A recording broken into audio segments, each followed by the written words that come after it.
இப்போ நம்ம public ஹெல்த்னா pH மட்டும் இல்லை சார். இப்போ ஸ்கூல்ல வந்து டேப்லெட்ஸ் கொடுக்குறது, ஃபீல்ட்ல போயிட்டு எம்எம்யூனிட்டி பார்க்குறது எல்லாமே நம்மளுடைய கண்ட்ரோல் தான் சார். ஸ்கூல்ல இப்போ நாப்கின் டிஸ்ட்ரிபியூட் பண்ணுறது, அயன் போலிக் ஆசிட் டேப்லெட் கொடுக்குறது எல்லாமே நம்ம தான் சார் பார்ப்போம். சிஎம் போட்டோ எங்க சார்? அங்கே வெளியே ஏன் இங்கே வைக்க மாட்டீங்களா சார்?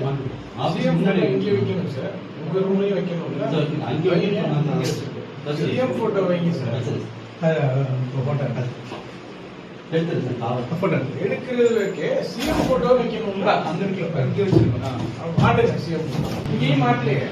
அந்த மாதிரி ஐசியூ இருக்குது, இங்கே வந்து எக்ஸ்ரே இருக்குது, ஸ்கேன் இருக்குது, இத்தனை பெட்ஸ் இருக்குது, எத்தனை பேஷண்ட்ஸ் வந்தால் உடனே இதை பார்த்துக்கலாம் அப்படின்னு ஹாஸ்பிட்டலில் உள்ள பெனிஃபிட்ஸு ஃபெசிலிட்டிஸ் தான் சொல்லிட்டு இருக்காரு. டக்குன்னு கேட்டார் பாருங்க கேள்வி. மருத்துவர் மட்டும் இல்லை, ஒட்டுமொத்தமான அந்த ஹாஸ்பிட்டலே அரண்டாங்க. இதெல்லாம் இருக்குது, சரி எங்கள் தளபதி ஃபோட்டோ எங்கே இருக்குது? இந்த புகைப்பட நிறுவனங்கள் இருக்கும் இல்லையா, ஃப்ரேம் போடுற கம்பெனி, அது கூட ஏதோ டைய போட்டுருப்பார் போல இருக்கு, கான்ட்ராக்ட் போட்டுருப்பாங்க போல இருக்கு, வளைச்சு மாட்டுங்க எல்லா இடத்துலையும் அப்படின்னு சொல்லி எல்லா இடத்துலையும் மாட்ட சொல்லியிருக்காங்க.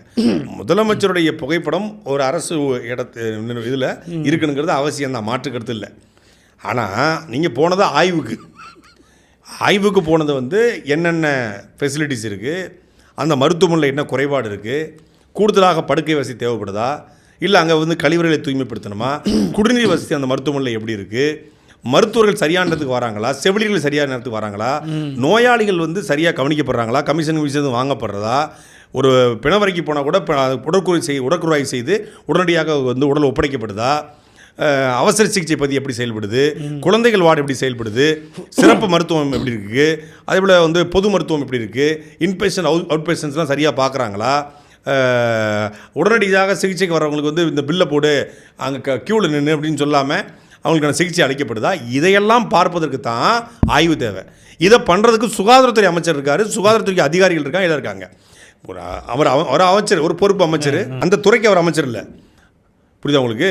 அவர் வந்து ஆய்வுக்கு போனதில் மாற்றுக்கருத்து கிடையாது. புதுக்கோட்டை ஒரு சொந்த ஊர். முக்கியமான விஷயத்தை பேசிகிட்டு இருக்கும்போது அதெல்லாம் விட்டுட்டு நீங்கள் அதெல்லாம் முடியா எங்கள் தளபதி போட்டாங்கன்றாப்ல. அது கூட அங்கே கையை கட்டுறாரு. அங்கே பார்த்தா புதுகையா எம்பி ராஷ்டிரபதி அப்துல்லாவுடைய கேலண்டர் இருக்குது, அதை தூக்கு அப்படிங்கிறாப்ல. இப்படி பார்த்தா தமிழ்நாடுடைய எல்லா அரசு அலுவலகங்களையுமே கேலண்டர் வந்து ஸ்டாலின் அவர்கள் புகைப்படம் போட்டோம், அந்தந்த மாவட்ட செயலர்கள், எம்எல்ஏக்கள், எம்பிக்களுடைய ஃபோட்டோ போட்டு கிடக்கும். இப்போ இவங்க ஆட்சிக்கு வந்தோடனே 6 மாதத்தில் ஒரு காலண்டர் அடித்து இந்த மாதத்துல வந்து பாதி கிழிச்சி துறைக்கு போட்டு அந்த காலண்டரை கூட நீக்கவா முடியும்?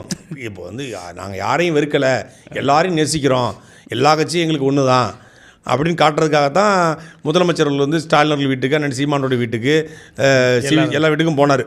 நான் எல்லாரையும் ஒன்றா தான் பார்க்குறேன் அப்படிங்கிற மாதிரி ஒரு பரஸ்பர நட்பு பாராட்டுறாரு. நாகரிக அரசியல்னு சொன்னாங்க. இதுதான் உங்களுடைய நாகரிக அரசியலா?